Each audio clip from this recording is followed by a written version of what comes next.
What's up, guys? What's up? Welcome to Grace Walk Vlog TV. Today, you know, we have something different carrying to you. We are at the Ely family, Ely nation, outside of the Power Faith Ministry. So today we are going to carry something totally different to you guys, different for you. So you know, it's a national call.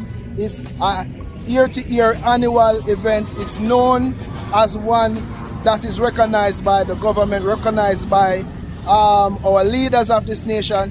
So today, definitely, this one is going to be totally different from what y'all used to and what y'all expect. But stick and stay with Grace Walk today. The Prime Minister will be here, the opposition leader will be here. If they are not here in person, they will send a representative, and we would love to hear what they would have to say. So I'm outside now of the Power Faith Ministries. As you can see, the church right there behind me. So yes, guys, stay tuned, stick and stay. A lot more content coming here. Grace Walk, stay tuned for more.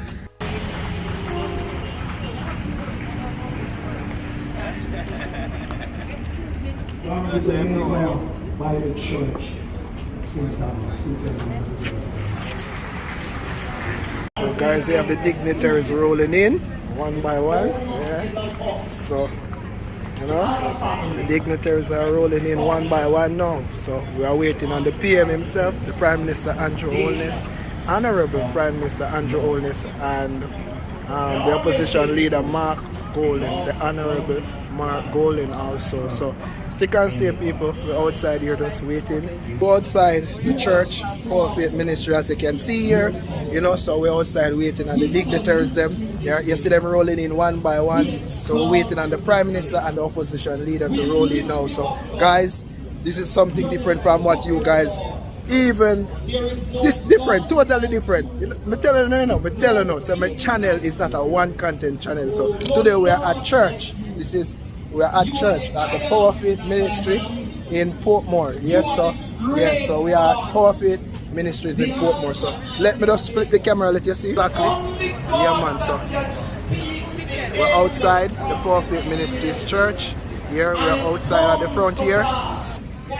Yeah, guys. So definitely we are waiting now on the Prime Minister and the opposition leaders and the dignitaries to roll in. So we can stay. More content coming away. Grace Walk outside. Guys, we're here with the rest of the media house, waiting on the PM and waiting on the opposition leader. So we're just out here now waiting. Yeah, I should show you guys what's it. Yeah, so at a media house out here, and we're waiting on the Prime Minister himself. So yeah, man. So we are all out here waiting to see the man of the moment. So stay tuned.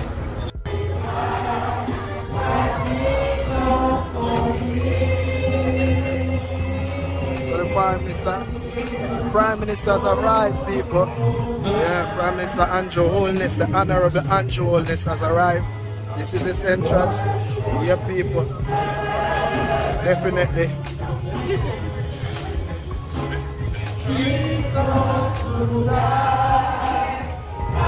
Yeah, people, so the man himself have arrived, you know.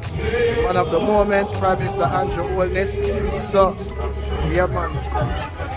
Yeah, people, so now we're going with him, you know. So this is Chancellor of Parliament of St. representing the leader of the opposition, Mr. Mark. Welcome, sir. Thank you. Let's put our hands together to see Dr. Most Honorable Andrew Michael Holness, Prime Minister.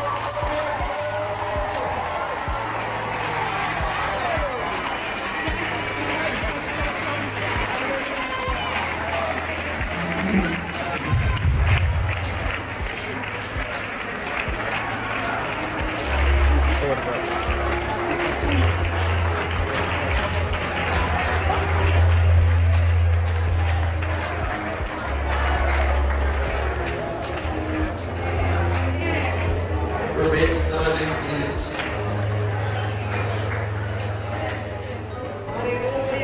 Let's welcome the Honorable Ice excellent golden was just brought to Lord for the parish of St. Catherine, representing His Excellency, Most Honorable Sir Patrick Allen, Governor General of Jamaica, the Honorable Iceland Golden.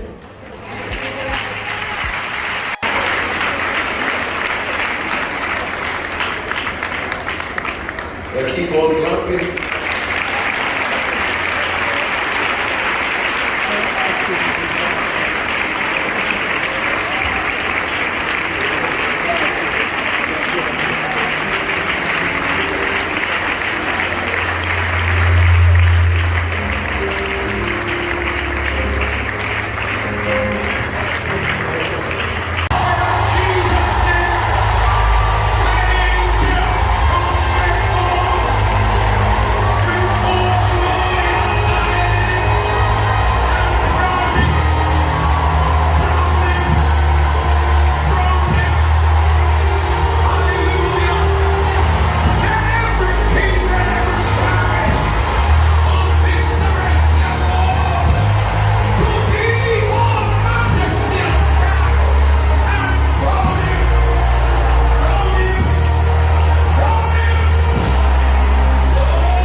People, yeah man, definitely there you have it man. The Prime Minister just arrived on the ground. So, you know, Grace Walker will bring good content to you.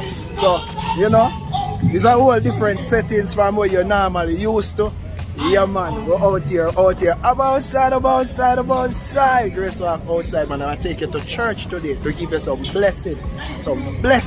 You need some blessing for 2026. So some blessing coming your way. So just praise God, man, and give God all of the glory, man. Stay tuned. We need you, Lord. We need you, Lord. The children are crying. Children are lost. Oh, God, parents don't know what to do. But our eyes are upon you, God. Where can we turn? Where can we look to help? Our help shall come. We need help. The Prime Minister need help.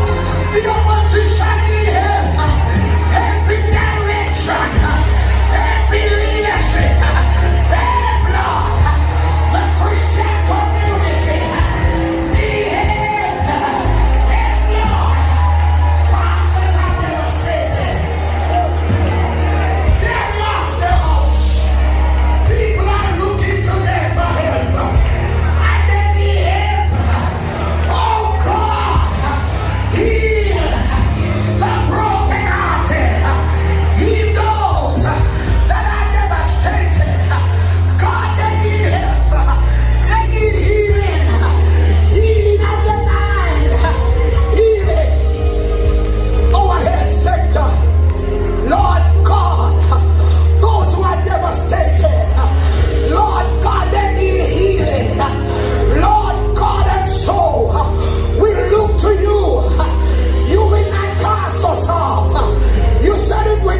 and gentlemen, all brothers and sisters, I greet you well. My task this morning is to represent the leader of the opposition.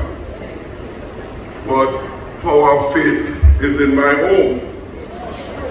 So I have to use the opportunity to extend my own personal greetings to my fellow Portmorians and the visitors and the rest of Jamaica and those participating online from overseas. I want to wish you personally all the best for this new year. Many challenges we will encounter, but I have no doubt that we have the capacity to overcome them. I will now turn to the task for which I have been assigned. Mr. Mark Golding is unable to make it this morning, and he has entrusted me to deliver his message on his behalf, and I will read accordingly. Greetings in the name of the Lord and Savior, Jesus Christ.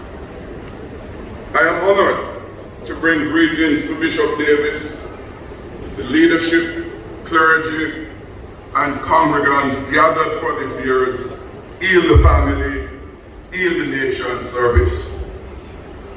I commend Power Faith Ministries International and all partnering churches and faith leaders for their continued commitment to prayer, unity, and national healing. The theme guiding this year's observance: reunite and build a family with love and forgiveness, inspired by Genesis 50 verses 11 to 16, is both timely and deeply meaningful. In that passage, we are reminded of the power of forgiveness to heal broken relationships and restore families, even after sessions of pain, misunderstanding, and separation. It is a lesson that speaks not only to our homes, but also to our communities and our nation. Strong families are the foundation of a strong society. When love replaces resentment and forgiveness overcomes division, we create space for healing, growth, and renewed hope. In a world facing increasing pressures, uncertainty, and social challenges, the call to rebuild our families on Christian values has never been more important. I encourage all Jamaicans to reflect on this message and to commit themselves to unity, compassion, and mutual respect within their families and communities. Let us continue to seek God's guidance as we work together to build a more just, peaceful, and caring nation. For many years, the church has offered selfless services for the betterment of the society, impacting thousands of lives with positivity. Through spiritual teachings, healthcare support, and emotional and educational guidance, amongst other key areas, the church has contributed tremendously to the growth and well-being of our people.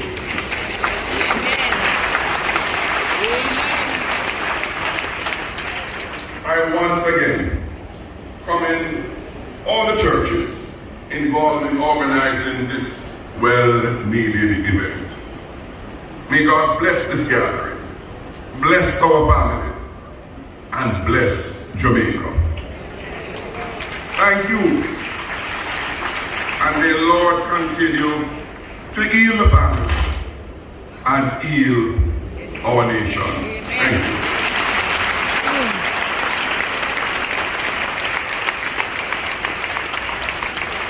Thank you, sir.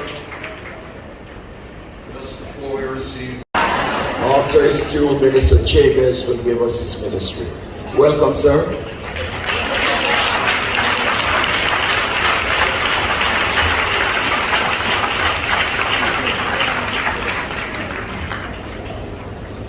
Please.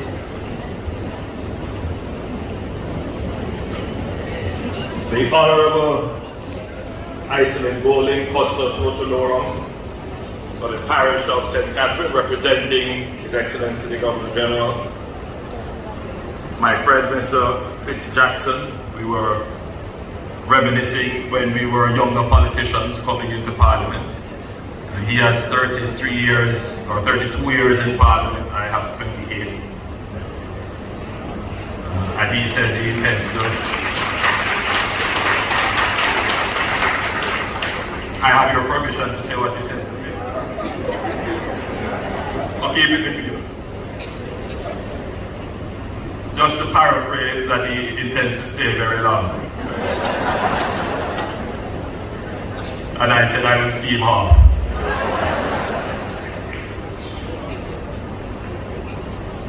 You know, there's been much said about the government's partnership with faith-based institutions.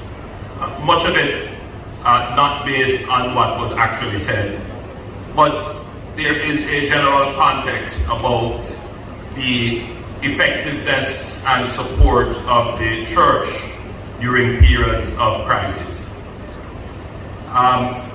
You all know that I don't share the view that the church in Jamaica is not present or effective. That is far from the truth. Far from the truth.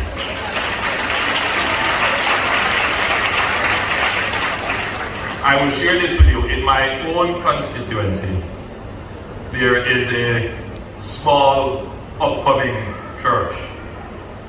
And I noticed that most of my workers, and Fitz will know, and the mayor of Portmore, and all the politicians who are here, which I will name them individually in a few seconds, will know what we mean when we say our workers, our political workers. And I noticed that more than 50% of my workers in one division were members of this church.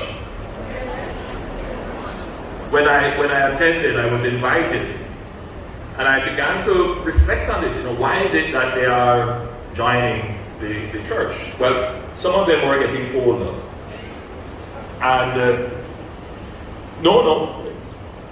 they start to reflect on life. They start to search for meaning in life, and that's where they find it. They start to search for fellowship. Some start to search for companionship, friendship. Some went very wayward in their life, and they found that the church was a good anchor to return them to a center and balance and give them purpose.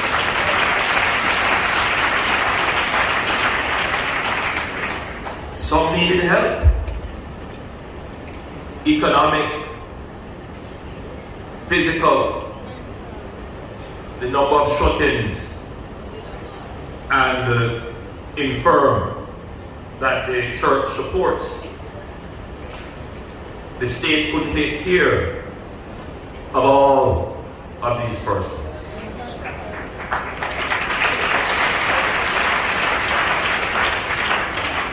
Make no mistake, there are many families and many individuals who are facing personal crises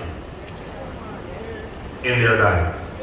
And the only place that they can turn to for guidance, support, counseling, It's the church. So make no mistake about the importance of the church in our society. And so we make it a point of duty, and we are not ashamed or abashed in saying that we are very open and very proactive in partnering with the church to provide services and to deliver critical outreach, because the government, the state, just simply cannot do it alone. And we make no excuses in saying, this is a Christian nation. Make no mistake about that. So we are always prepared to support and partner with the church, and want to establish that. So, in the disaster of Hurricane Melissa, the churches were badly hit. I've seen some of our historic churches totally destroyed. Many churches are without roof. Many of them are flooded. And it is important that we assist the church when we can, if we can, and if they so desire. I don't think it blurs or crosses the line between church and state. I don't think it compromises governance or deprives any other faith or religion of access. No. So I think the government's action is justified. The truth is that the members of the church are taxpayers too.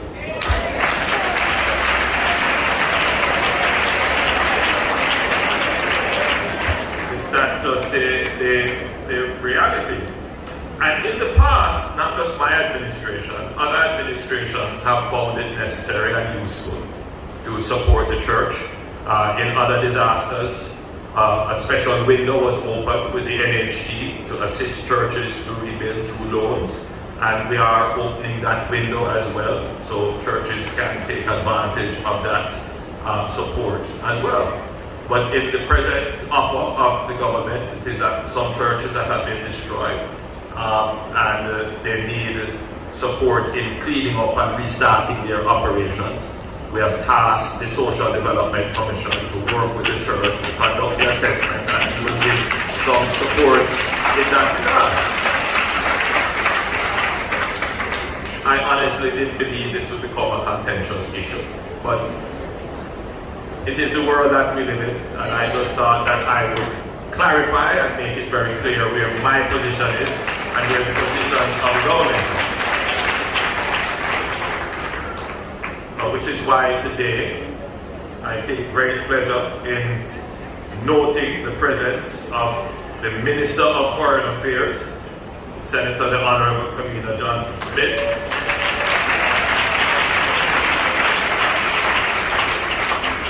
The portfolio she holds, you will know, is a very serious portfolio, one that deals with very sensitive issues.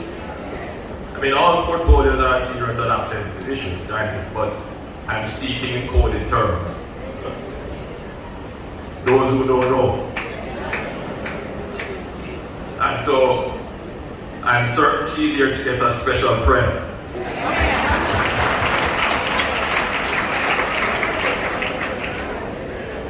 And not to venture too far off the purpose of my presentation, but simply to say that every day I pray for the nation.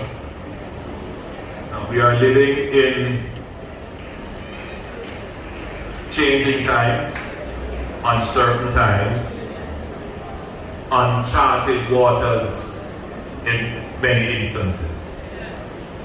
And my job as the steward of your affairs and the servant of your wishes is to keep Jamaica safe.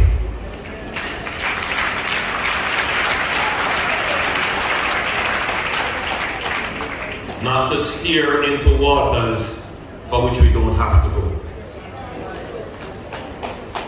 not to invite problems on ourselves when we have our own problems to deal with.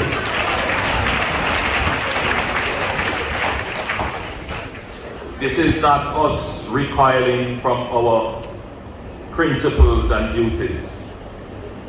Jamaica has always been consistent, and we have always been the strong voice of reason for small developing countries globally, and continue to be. Many of the issues that are presently being discussed, if persons who comment on these issues would only do a very cursory research into the matter, they would see the positions that Jamaica has taken and continue to take. So what is happening? Jamaica has already taken its position long before others would have sought to enunciate any correct positions. So we give God thanks for keeping Jamaica safe in turbulent geopolitical and geoeconomic times. We have navigated those waters very carefully, very skillfully, and we will bring the ship of the Jamaican state to the destination of prosperity for which God has ordained.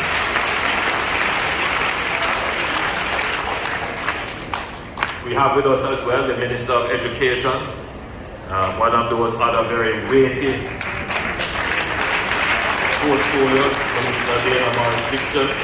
I'm pleased to report that the schools, most schools, are up and running in the affected areas. It may not be in the optimum that we would like, but we are using various modalities, and the children are back in school, and the intention is to restore the school to full normalcy in the shortest possible time. We also have the Honorable Pernell Charles. Juna is on his name, but now he's just Pernell Charles. Our Minister of Labour and Social Security. He has a very difficult job in ensuring that the persons who have been affected by Hurricane Melissa, that they get some support. Now, we have been giving support, giving relief. We are now firmly in the recovery section of our disaster response, and we discussed recently what our grants for reconstruction will be. We are going to finalize that before the week is out, and then start the distribution of those grants, particularly in the areas affected, starting with those persons who have been most affected. As I have moved through the country, the devastation is clear. But I want to commend those persons who, from their own resources and their own initiative, have started to rebuild their roofs. Whether it is to put up the tarpaulin, or they have found second zincs and they are sheets of zinc and they are putting them on, or they're just doing what they can to restore their dwellings. I encourage you to do what you can. But we know that there are many Jamaicans who simply cannot find the first cent.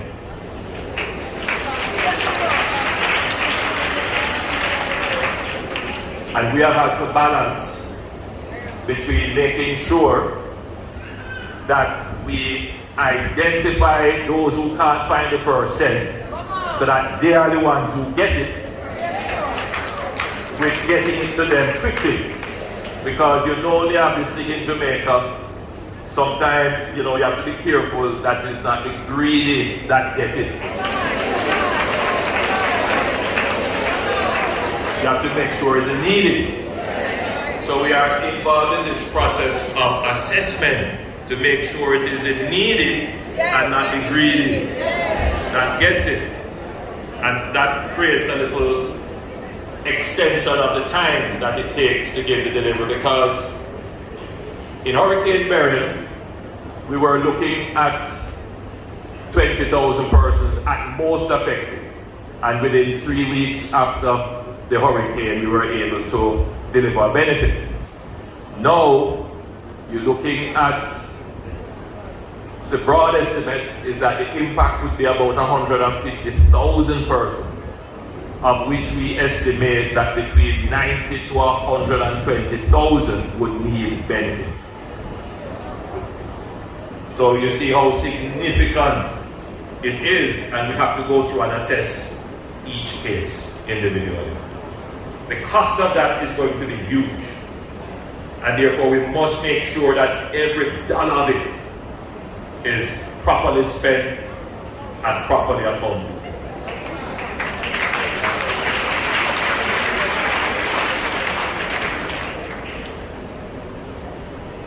I have also here Minister Matthew Samuda, Minister of Water and the Environment. Minister Samuda, please stand.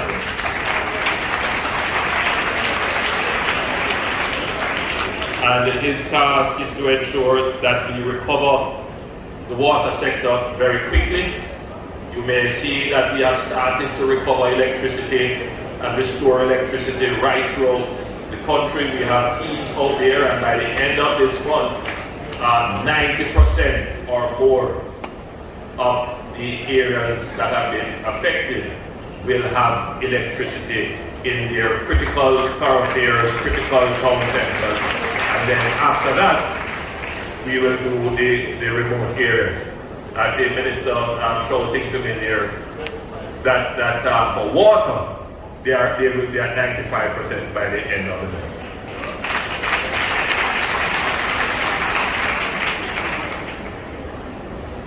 We have ministers of state with us, Alanda Terilong, and member of parliament for one of the constituencies here in Toronto.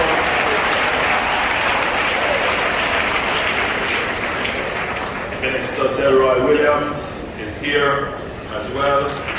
Former mayor of Kingston. Minister Delano Seabright is here. Parliamentary Secretary Marlon Morgan is here. The President of the Senate is here, Honorable Tom Tavares Vinson. And Senator Christian Tavares Vinson is here as well. And former Member of Parliament Robert Lee Groff Miller is here as well. And of course, believe it or not, he's my friend. Your Mayor Leon Thomas is here. He knows that we're going to have a conversation about Portmore, the parish, but at another time. I don't know what all of these politicians heard while they are here. But they have all come like myself for the special prayers and blessings to start the year right.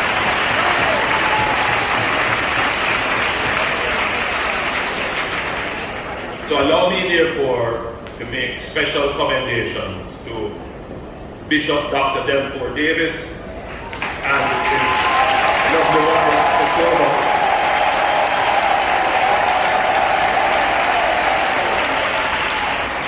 for organizing this event in partnership with the other churches and the church groups. I've been doing this, the Heal the Family, Heal the Nation, and this for maybe more than about 10 years. Yes, in some form of it. Yeah, it's been, I've not missed one.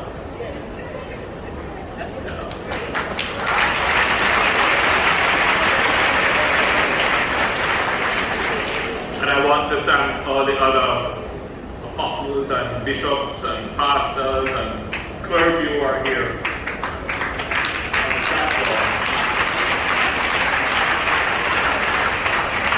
Thank you for all that you do and all that you contribute to building Jamaica. I also want to wish all of you God's richest blessings for the best of health, happiness, well-being, love, fulfillment, peace, wealth, we're not ashamed of that, productivity in 2026.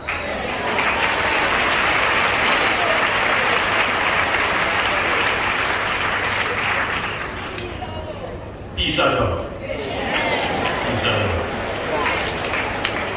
So, we have been hit by a disaster. I must tell you, I did not expect that after Hurricane Beryl, the following year we would have Hurricane Melissa.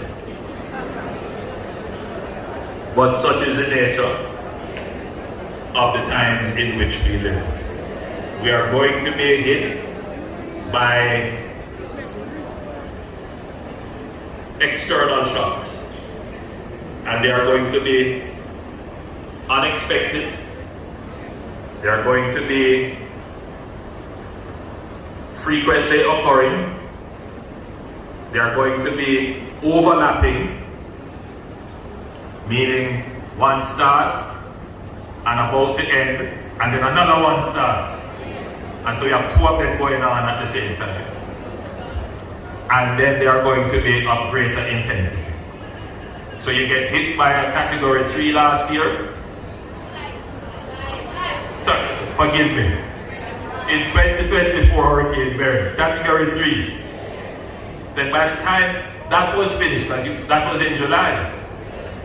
Remember now, for the entire month of November, go straight through the mid of December, we had rains. Almost every day destroyed the roof. It wasn't Beryl that did most of the rain damage. It was that unexpected, unseasonal rain. And then by the time we come out of that, drought. And then out of drought, the hurricane come again. And what has happened in the last couple of days? Unseasonal rain. This is not the time that we normally get the rain. So, you see what I'm saying about frequently occurring, greater intensity and overlapping. That is just the nature of the world in which we live as it relates to weather. But I know we want to talk about the geopolitical and geoeconomic things that are happening all over the world that creates the uncertainty. It is the nature of the world that we live in. And in these times,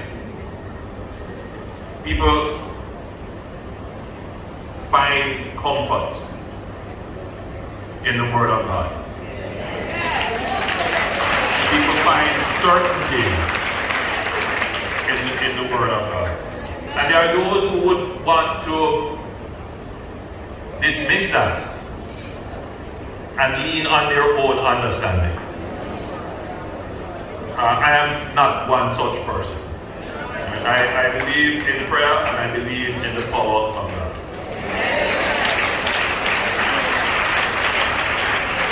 Now,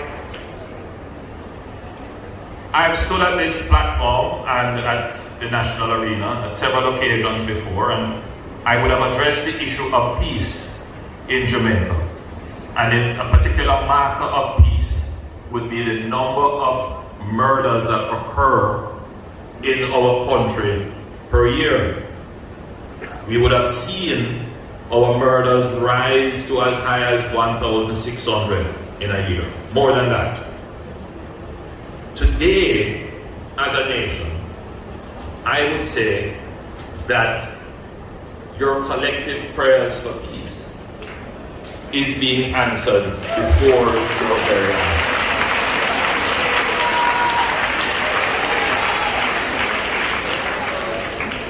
Because there have been many times when I have stood here and lamented the high murder rate, and preached to the gunmen to stop killing, and asked God to touch their hearts. You remember? Today I'm pleased to say that the last outturn that we have seen in terms of figures for 2025 was 673. The number will change a little bit, but 673 is what we closed the year with. So we are below 700.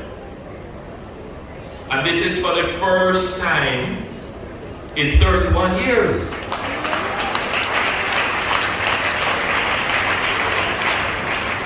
It is a major achievement. It is not to be in any way diminished. Every Jamaican should have a sense of pride and achievement for this. There are times in a nation's history when there are turning points or tipping points or points of inflection. Turning point, that's when a change occurs. You change direction.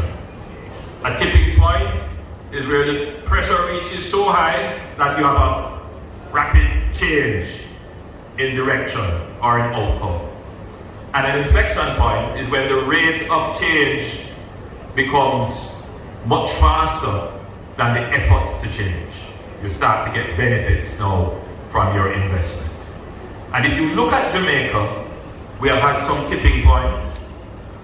We are now at a turning point in murders and homicides in Jamaica. We're turning now towards a more peaceful society. And this is not a one-off. In 2023, we had a 7% reduction. In 2024, we had a 19% reduction. And last year, we had a 42% reduction in murder. So you see a tipping point turning into a turning point, and a turning point turning into a point of inflection.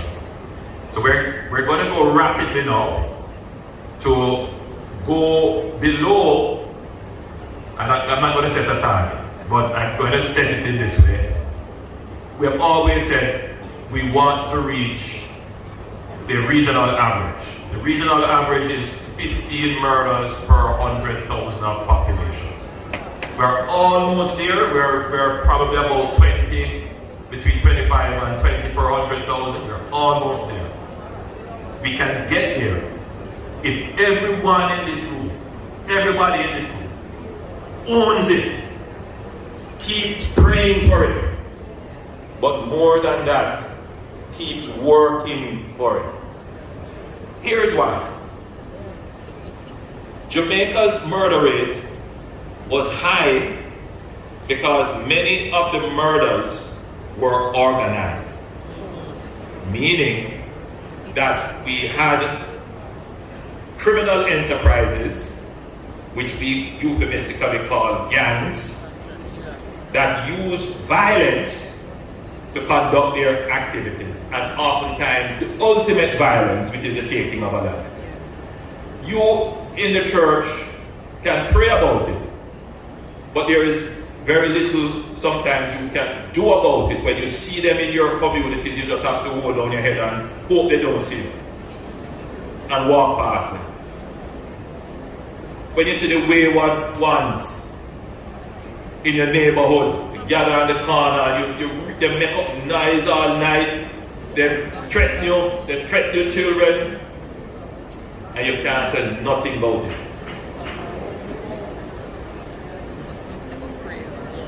Except you go on your knees and you pray for them. Well, the state has addressed those, and we will continue to address the organized elements of crime in the society, dealing with gangs. More than 70% of our murders were gang related. But as you address that element of it, there are some other murders which will feature persons who have intimate partner violence issues, man-woman business. That is definitely something that all of us in here and the church can address. Quarrel over family dead left.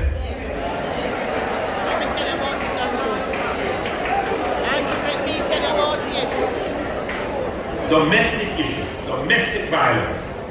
We have seen two neighbors arguing over who left something at whose gate. And one just get vexed, pull him gun, and that was the end of that.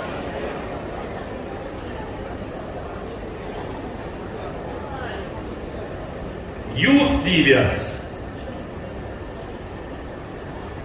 These are things now, the social violence, that we're going to need the help of the church now, not just in prayers, but in action. Because we must now, as a society, from the pulpit, preach the rejection of violence as a means of resolving conflict.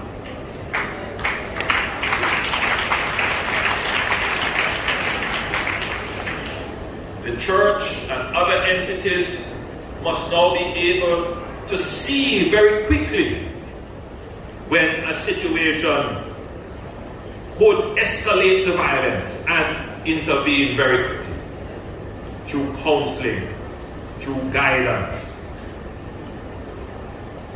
but also by diversion, because there are many youngsters in communities that they could very well be in the church choir as they could be in a gang. And it is only because the gang reach out to them and not the church choir why they are in the gang and not the church choir.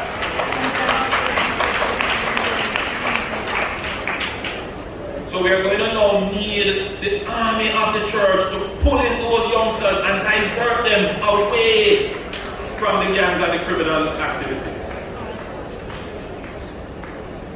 You see what I'm saying? You understand what I'm saying? Because that is how we're going to bring it down even lower now.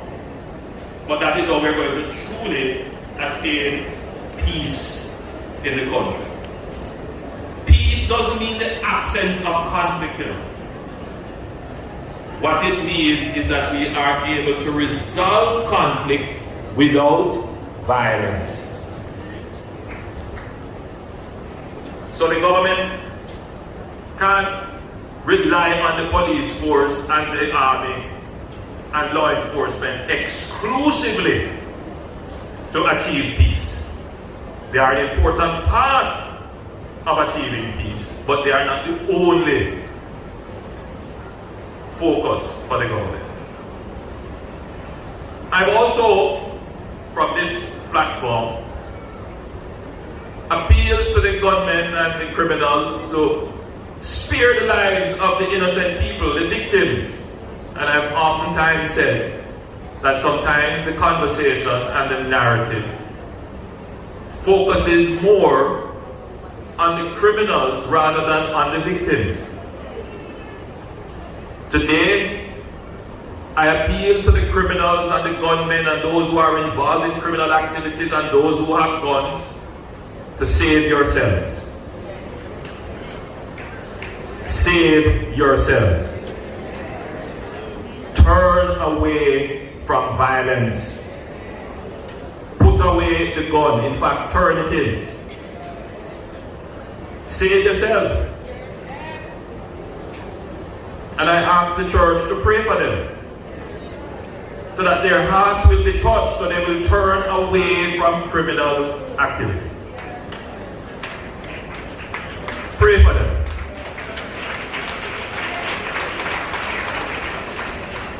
It must be said that every life in Jamaica is valuable. Every life is valuable.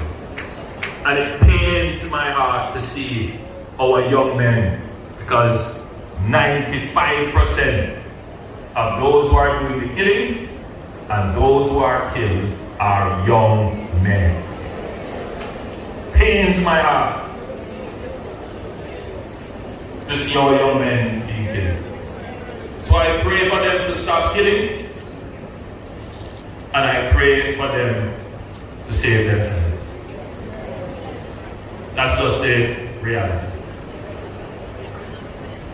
Which leads me now to say that there is no question that the Jamaican family needs attention. As an institution, as a social structure, we need to pay some attention. From an administrative perspective, from a policy perspective, we have focused on some elements. We have focused on social welfare, making sure that the children and those who are vulnerable within households and families can get access to education and certain support.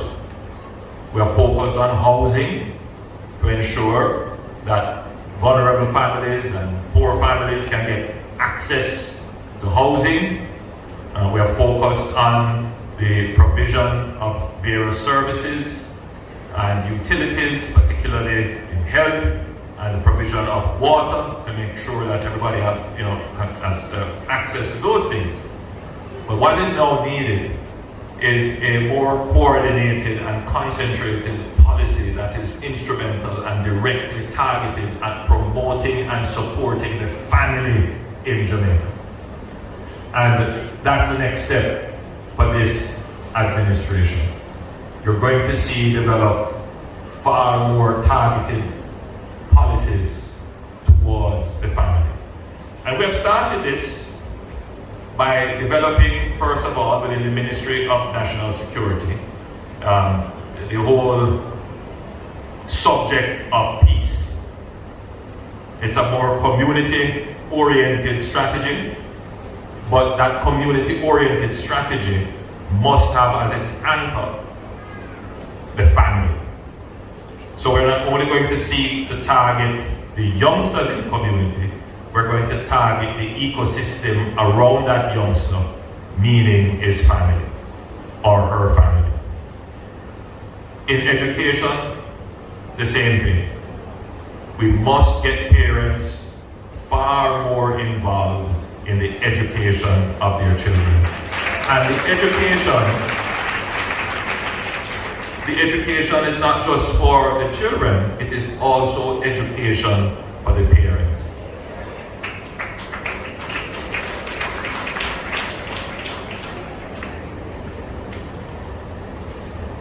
I don't want to get into the social issues around what is the accepted type of family, because I know those are thorny issues. But I will say this here, that it is always good to have both parents, and it is always good to have a father in the home.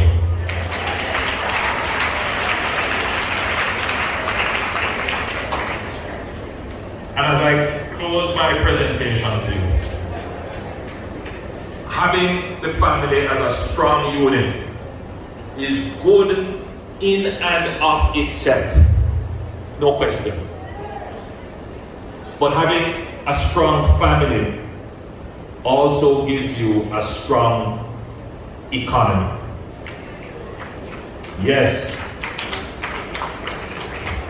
One of the challenges we are facing today is the lack of labor. There's a shortage of labor. I'm not yet seeing what the new labor statistics will say. Obviously, my own view is that there will be an impact on unemployment. Unemployment will rise as a result of the hurricane. But before that, we were experiencing the lowest levels of unemployment in Jamaica at about 4.3%. That's the lowest that's ever been in the history of Jamaica. Practically full employment. But I've never been convinced that there is still not potential within the population, within the society, to pull more persons into the labor force. And one of the complaints that we have been having is that, and we get it all the time, we just can't find good people to work. We just can't find productive, trained, skilled, competent, reliable people to work. It is a constant theme across all sectors of the economy. And one of the things we are picking up is that it's not that there isn't the bodies to work. The challenge is that they just don't have the attitude for work.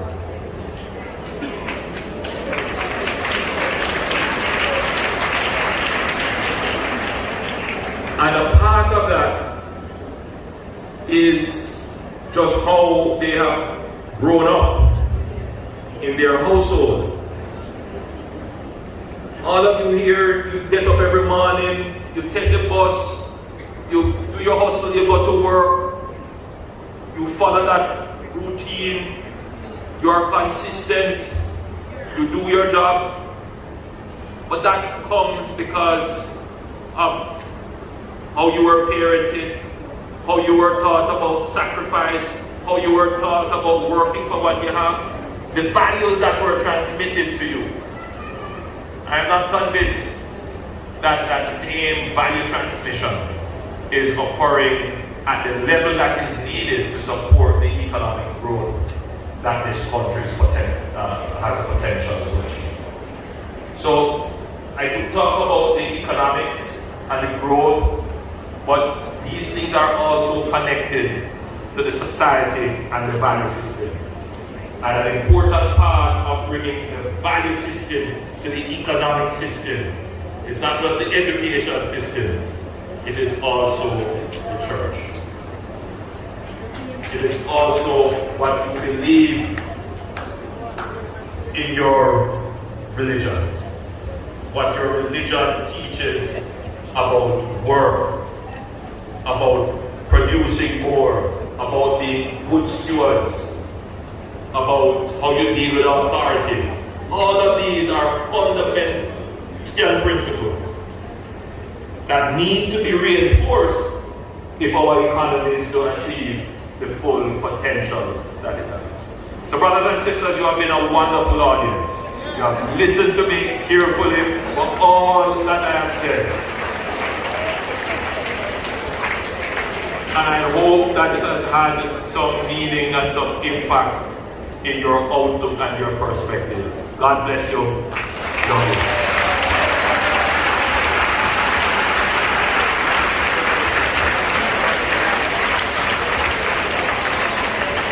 Well, thank you, Prime Minister. You have really spoken from your heart to our hearts.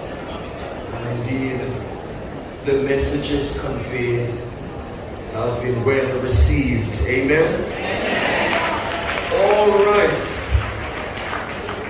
It's good to know that the honorable ministers and senators will remain for the remainder of the service. Give them a big hand. Led by the President of the Senate, a good friend, Mr. Tom Tavares Wilson. Bless you. Thank you so much. Let us stand, please.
we have in Jesus. All those sins and griefs to bear. What a privilege to carry everything to God in prayer. Another writer said, I must tell Jesus, I cannot bear these burdens alone. And let us remember that Jesus said, we must cast all our cares upon Him because He careth for us. My brothers and sisters, ladies and gentlemen, it's a hour of prayer. And as I've been asked to pray this particular prayer, our national leaders, some of them are here. Some are viewing us via television and other social media platforms. Others are listening via radio. And we pause in this session to pray for our leaders. Hallelujah. Hallelujah. Hallelujah. Will you bow your heads with me, please? Thank you, Lord. Heavenly Father, we approach the throne of grace. Your mercy seat, we have come in prayer.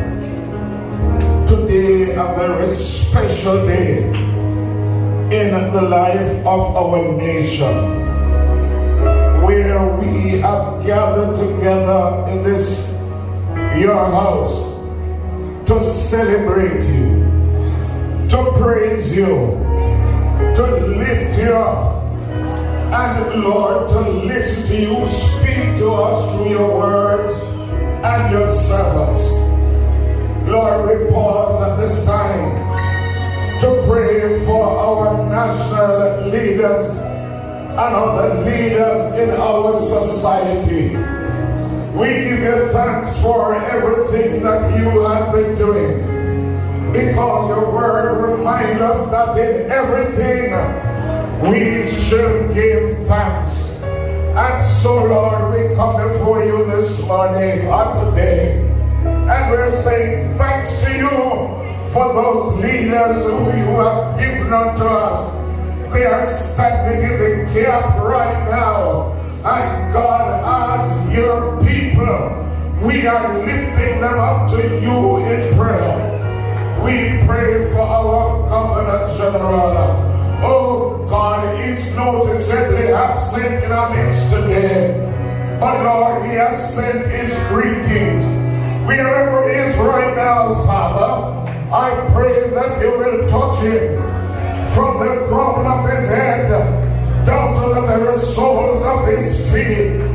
We bind every plot and plan of the enemy. And God, let your servant, God, praise you and worship you as you will have it to. We pray for our Prime Minister. He's in our midst today. And along with his cabinet members, some of them are here today. And God, he knows that you are sovereign, because he has uttered it. The country that he leads, Lord, is branded as a Christian country, in spite of other religions that would want to infiltrate and turn things around. But we stand upon the promises of Almighty God. Your word said, blessed is a nation whose God is the Lord. And so we want to thank you for him today. We want to thank you for members of his cabinet. They are here. And we pray in the name of Jesus that you will open the windows of heaven, pour down a blessing upon them, give wisdom, knowledge, and understanding as they lead this nation. God of grace, help them to realize and know that except the Lord build the house, they labor in vain that build it. Except the Lord keepeth the city, the watchman waketh but in vain. And so, God, I pray for him and his cabinet members. Remember, Lord, the leader of the parliamentary opposition. Remember the shadow cabinet. Oh God, and not as they sit in these seats, they will understand that they are leading God's people. I pray, God, that you'll cover them under your blood. We put under our feet every hissings and schism. And God, we pray that your Holy Spirit will dictate and lead as they follow. I pray today for our spiritual leaders. I pray for our civic leaders. I pray for them all. I pray, oh God, for every politician today. Some are here, some are elsewhere. But I pray for them. I pray, oh God, that you remember every member of parliament, every councillor. Oh God, I pray for every custodian, the members of the custodians. I pray, God, for our judges. I pray for our policemen. I pray for our soldiers. I pray for all those who are responsible for the security of our nation. In the name of Jesus, just cover them under your blood. I pray for the community leaders, God, in the various phases. Oh God, help that they realize and know that you're God. I hear you say, be still and know that I am God. I will be exalted among the heathen. I will be exalted in all the earth. In the name of Jesus, move, Holy Spirit.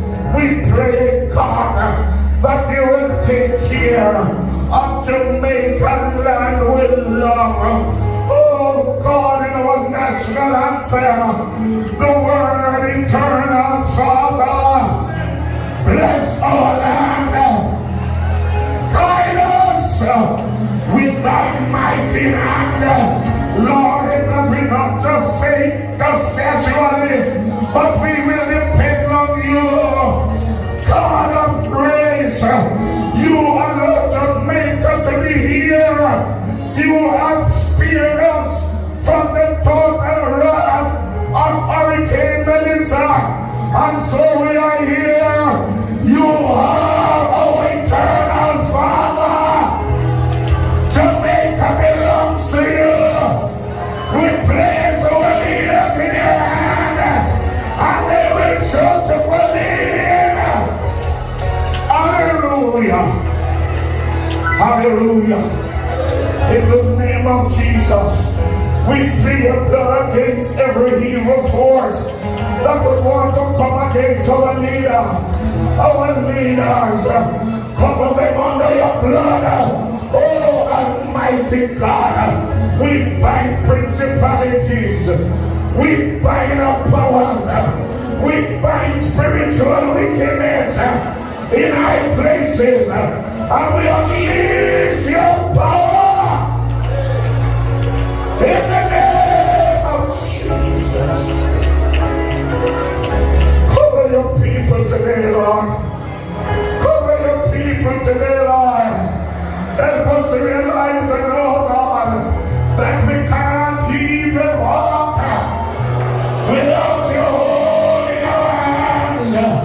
Hold the hand of our Prime Minister again. Lead him, God.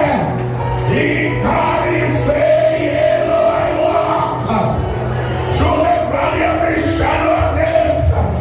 I will fear no evil. Give him wisdom, give him knowledge, and give him understanding. God, the weight of this country is on his shoulders. And so as he navigates the turbulent waters, he will rely totally upon you.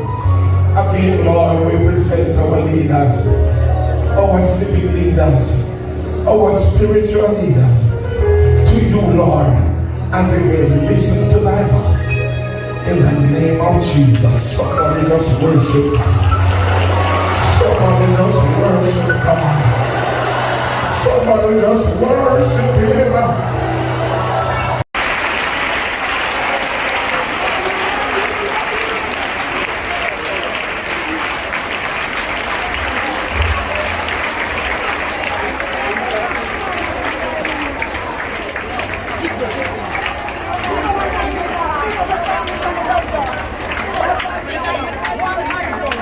So people, there you have it.